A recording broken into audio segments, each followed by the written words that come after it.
तो ठोकर लगी, वो आदमी गिरा तो नीचे देखा कि कोई शय है, कोई शय है। तो उठाकर देखा तो देखा कि खोपड़ी है, आदमी का खोपड़ी जाने जगे।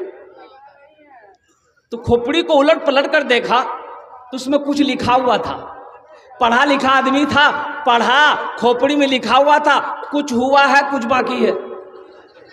अब ये घबराया गया, बाकी क्या है इसका? अरे मरने वाला मर गया, ना जाने कई साल हो गए होंगे, इसका जिस्म मिट्टी में मिल गया होगा, अब इसका बाकी क्या है, चेक करना होगा बाकी क्या। रुमाल में लपेटा, घर लेकर गया, तिजोरी खोला, तिजोरी में रख दिया। सुबह शाम 2 टाइम अलमारी खोलता था, देखता था अभी तो कुछ हुआ कि नहीं हुआ। खोला, देखा, बोले नहीं हुआ, फिर रख दो। जब 4-5 दिन हो गया, इसकी बीवी को शक हो गया कि अलमारी में ये रखा क्या है। चुपके से ताला खोलता है, कुछ देखता है, फिर चाबी, ताला मार के चाबी अपने पॉकेट में रखता है। हमको चेक करना होगा रखा क्या है। खाना खा के सोया, बीवी चाबी निकाल के रख दी। सो के उठा, कपड़ा पहना और चला गया मटियारी। बीवी सोची बड़ा अच्छा मौका है, अलमारी खोली, देखा रुमाल में कुछ लिपटा है, रुमाल खोली तो देख के हक्का बक्का रह गई। वाह खोपड़ी, ओ जादू सीखे जी। बीवी बोली कि जादू सीखे थे, हमको भगाने के लिए जादू सीख रहा है, इसको पते नहीं इसका जादू को हम क्या कर देंगे।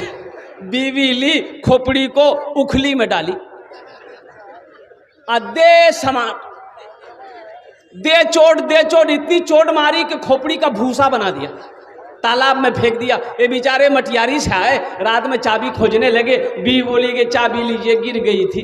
अलमारी खोला, ना रुमाल है ना खोपड़ी है। तो पीछे से बीवी बोलती की चाबी जगह खोपड़ी, जादू सीख रहे थे। बोले नहीं अल्लाह के बंदी, हम जादू नहीं सीख रहे थे, जल्दी बताओ खोपड़ी का क्या किए। तो बीवी बोली हम उसकी वो हालत किए कि वही जानेगा।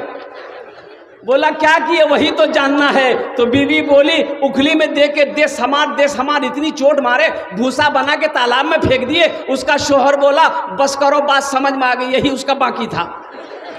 बेकार जिंदगी को तू अपनी सवार ले, बेकार जिंदगी को तू अपनी सवार ले, तौबा का दर खुला है खुदा को पुकार ले, तौबा का दर खुला है खुदा को पुकार ले, खुदा को पुकार ले।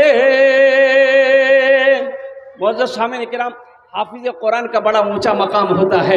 जिसका बेटा हाफिज़ कुरान हो गया उसके बाप का क्या कहना। मैं सलाम करता हूं उनके बाप को। और जिन बच्चों के वालिदैन यहाँ पर आए हैं, जिनके वालिद यहाँ पर आए हैं, गार्जियन यहाँ पर आए हैं, मैं उनसे गुजारिश करूँगा कि वो अगर उनको जहमत ना हो तो थोड़ी सी क्या कहते हैं कि आगे वो आकर बैठे, इसलिए कि उनसे भी कुछ काम लेना।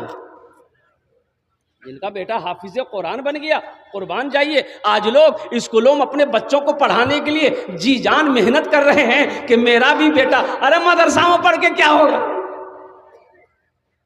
बेटा लंगड़ा पैदा हुआ, बेटा ज़हीन पैदा हुआ, वो बच्चा जो मोबाइल देखकर गाना गा रहा है, अभी 4 साल का बच्चा है, मोबाइल देख करके जैसे जैसे मोबाइल में कमर हिला रहा है, बच्चा भी कमर हिला रहा है। तो माँ बोली तो अपने शोहर को कि देखे जब मुन्ना कितना चालाक चुके। बोला फॉरवर्ड है, ते एकदम फॉरवर्ड होगा, ये जो देखता है नकल कर लेता है।